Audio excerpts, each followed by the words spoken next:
Bismillahirrahmanirrahim. Assalamualaikum warahmatullahi wabarakatuh. Selamat datang di channel Sahabat Luar Biasa. Channelnya orang-orang luar biasa. Apa kabar teman-teman? Mudah-mudahan sehat selalu dan selalu dalam rahmat dan lindungan Allah Subhanahu wa taala. Amin ya robbal alamin.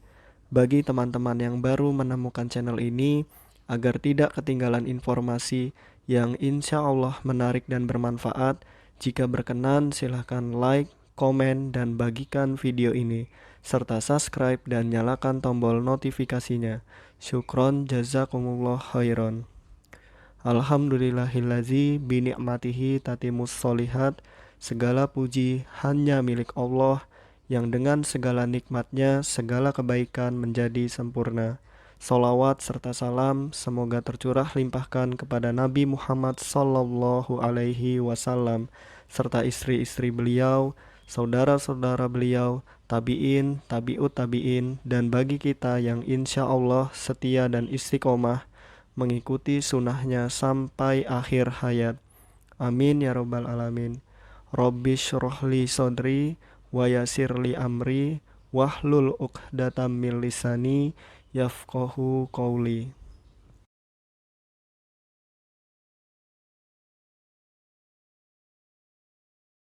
Baik teman-teman, pada kali ini kita akan masuk ke materi pendidikan untuk anak autis ya, atau pendidikan bagi anak autisme. Yang pertama ada positive response. Nah, dilakukan secara hierarkis sesuai dengan kebutuhan anak. Pada tahapan primer, bentuknya dapat berupa pemberian hadiah dalam bentuk makanan atau minuman kesukaan anak. Kemudian dapat juga ke tingkat pemberian mainan kesukaan anak sampai ke pujian dalam hierarkis sekunder. Pada hierarkis yang paling tinggi, orang akan memiliki range force dari dalam dirinya sendiri atau self range force untuk dapat menunjukkan perilaku positif. Ini dikenal dengan intrinsic range force. Lalu ada istilah anti-toksid, yaitu tidak mengandung bahan beracun. Nah, ini sebaiknya media bagi anak autis itu tidak mengandung bahan beracun. Lalu ada 4 pilar pendidikan menurut UNESCO adalah yang pertama learning how to know, yang kedua learning how to do, yang ketiga learning how to be, yang keempat learning how to live together. Nah, ini know, do, be together. KDBL ya teman-teman jika disingkat. Nah, yang pertama learning to know, yaitu belajar mengetahui. Pendidikan pada hakikatnya merupakan usaha untuk mencari agar mengetahui informasi yang dibutuhkan dan berguna bagi kehidupan. Belajar untuk mengetahui atau learning to know dalam prosesnya tidak sekedar mengetahui apa yang bermakna, tetapi juga sekaligus mengetahui apa yang tidak bermanfaat bagi kehidupannya. Lalu, belajar untuk mengetahui berimplikasi terhadap diakomodasinya konsep belajar tentang bagaimana belajar atau learning how to learn. Nah, dalam hal ini guru harus mampu menempatkan dirinya sebagai fasilitator. Di samping itu, guru dituntut untuk dapat mengidentifikasi gaya belajar anak sehingga dapat memberikan kegiatan-kegiatan pembelajaran yang sesuai untuk mengembangkan penguasaan pengetahuan anak. Lalu ada learning to live together, belajar hidup bersama. Pada pilar keempat ini, kebiasaan hidup bersama, saling menghargai, terbuka, memberi, dan menerima perlu dikembangkan di sekolah. Kondisi seperti inilah yang memungkinkan tumbuhnya sikap saling pengertian antara suku dan agama. Hidup berdampingan dengan orang-orang yang berbeda-beda, termasuk dengan orang yang memiliki kekurangan atau hambatan tertentu, baik kekurangan fisik maupun hambatan psikis. Lalu, bagi anak autis, jadwal itu memiliki fungsi. Nah, yang pertama merupakan informasi visual bagi anak. Yang kedua, memberitahu anak akan aktivitas yang akan dilakukan dalam satu hari. Yang ketiga, membantu anak membuat prediksi atau antisipasi hal yang akan terjadi. Lalu yang keempat merupakan hal penting untuk membentuk kerjasama, perhatian, kemandirian, dan proses belajar yang baik. Lalu ada prinsip skala perkembangan mental. Prinsip ini menekankan pada pemahaman guru mengenai usia kecerdasan anak autis. Dengan memahami usia ini, guru dapat menentukan materi pelajaran apa yang sesuai dengan usia mental anak autis tersebut. Dengan demikian, anak autis dapat mempelajari materi yang diberikan guru. Melalui prinsip ini dapat diketahui perbedaan antar individu. Sebagai contoh, A belajar berhitung tentang penjumlahan 1 sampai 5, sementara B telah mempelajari penjumlahan 6 sampai 10. Ini menandakan adanya perbedaan antar individu. Meskipun sama-sama belajar berhitung, tetapi tingkat keluasan dan kedalaman materinya berbeda. Seperti itu ya teman-teman, seperti ini yang dicontohkan, si A ini berhitungnya baru 1 sampai 5, sedangkan si B sudah 6 sampai 10. Itu menunjukkan perbedaan antar individu. Lalu anak autis itu gaya belajarnya visual. Nah, anak autis kuat dalam gaya belajar visual. Gaya belajar khas yang dimiliki oleh anak autis yaitu gaya belajar visual harus menjadi pertimbangan penting. Adapun komunikasi visual adalah penyampaian ide atau dan informasi melalui penciptaan representasi visual, terutama terkait dengan gambar dimensi, itu termasuk tanda-tanda, tipografi, menggambar, desain grafis, ilustrasi, warna, dan sumber daya elektronik, video, dan TV. Penelitian terbaru di lapangan difokuskan pada desain web dan grafis yang berorientasi pada kegunaan. Desainer grafis menggunakan metode komunikasi visual dalam praktek profesional mereka. Lalu ada keterampilan fungsional, yaitu keterampilan dasar yang penting diperoleh oleh peserta didik autis untuk melatih kemandirian vokasional termasuk ke dalam domain keterampilan fungsional. Lalu ada ketepatan. Nah, ketepatan atau akurasi ini menyangkut penggunaan bahasa yang benar dan kebenaran informasi yang disampaikan. Yang pertama ada perspective taking, yaitu kecenderungan seseorang untuk mengambil sudut pandang orang lain secara spontan. Yang kedua yaitu ada fantasi, yaitu kemampuan seseorang untuk mengubah diri mereka secara imajinatif dalam mengalami perasaan dan tindakan dari karakter khayal dalam buku, film, dan sandiwara yang dibaca atau ditonton. Lalu ada empathic concern, yaitu perasaan simpati yang berorientasi kepada orang lain dan perhatian terhadap kemalangan yang dialami orang lain. Lalu ada personal distress, yaitu kecemasan pribadi yang berorientasi pada diri sendiri, serta kegelisahan dalam menghadapi setting interpersonal tidak menyenangkan.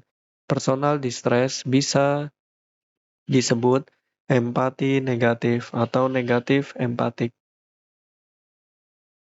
Lalu ada perspektif interaksi simbolik, sebagaimana ditegaskan oleh Mulyana tahun 2002, berusaha memahami perilaku manusia dari sudut pandang subjek, di mana perspektif ini menyarankan bahwa perilaku manusia harus dilihat sebagai proses yang memungkinkan manusia membentuk dan mengatur perilakunya dengan mempertimbangkan ekspektasi orang lain yang menjadi mitra interaksi mereka. Lalu ada fungsi motor bukan bicara.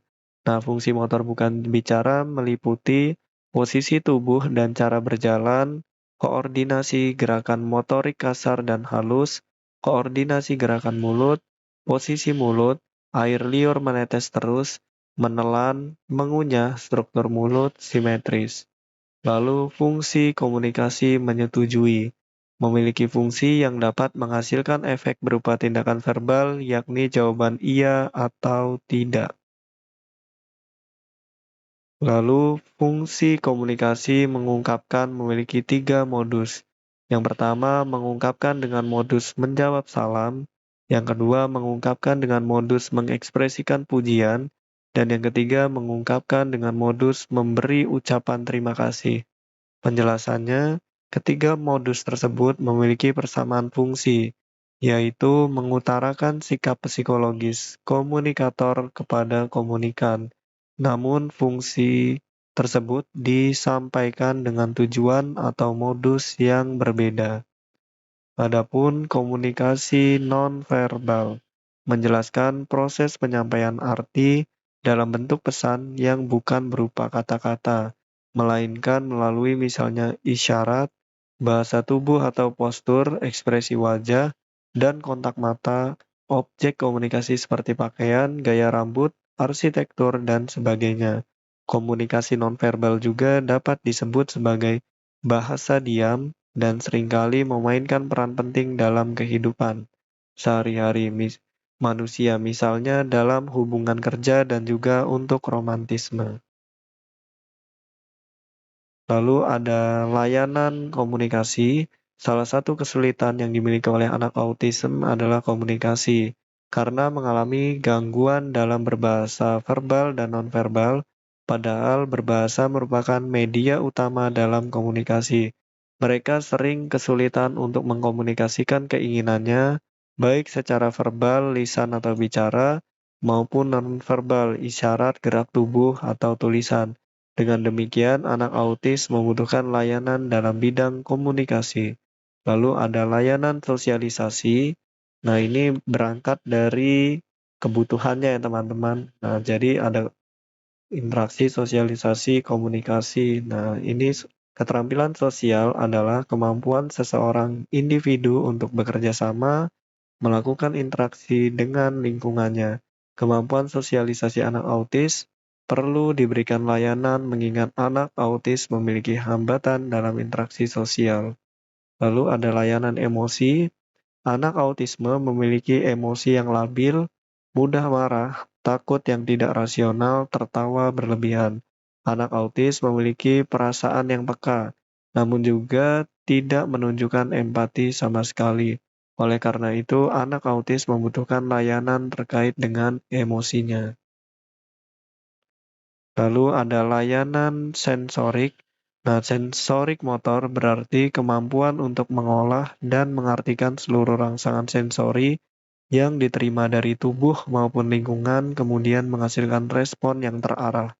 Anak autis dengan gangguan sensori berarti anak memiliki ketidakmampuan untuk mengolah dan mengartikan seluruh rangsangan sensori yang diterima dari tubuh maupun lingkungan, dan kemudian menghasilkan respon yang kurang terarah. Dengan demikian, anak autis membutuhkan layanan dalam hal sensorik. Lalu ada layanan pengembangan diri. Pada dasarnya, anak autis kurang memiliki kemandirian dalam merawat diri, sehingga kebutuhan dan kegiatan yang berkaitan dengan kehidupan sehari-hari sangatlah bergantung kepada orang lain. Anak autis perlu dikembangkan atau dilatih kemandiriannya sehingga dapat lebih mandiri. Anak dengan gaya belajar ini sulit memahami informasi verbal yang panjang atau rangkaian instruksi. Mereka cenderung terbatas dalam memahami dan menggunakan akal sehat atau nalarnya. Hal ini menunjukkan gaya belajar processing problems. Nah, processing problems yaitu cenderung terbatas dalam memahami dan menggunakan akal sehat atau nalarnya. Baik teman-teman, mungkin itu saja yang dapat saya bagikan. Apabila ada kebenaran, pastikan itu datangnya dari Allah Subhanahu wa taala, dan apabila ada kesalahan, pastikan itu datangnya dari saya. Maka apabila ada kebenaran, mohon doakan kebaikan, dan apabila ada kesalahan, mohon dimaafkan dan diingatkan. Syukron jazakumullah khairan. Allahumma inni as'aluka ilman nafi'an wa rizqan thayyiban wa amalan mutaqabbalan. Subhanakallahumma wa bihamdika asyhadu an la ilaha illa anta astaghfiruka wa atubu ilaik. Wassalamualaikum warahmatullahi wabarakatuh.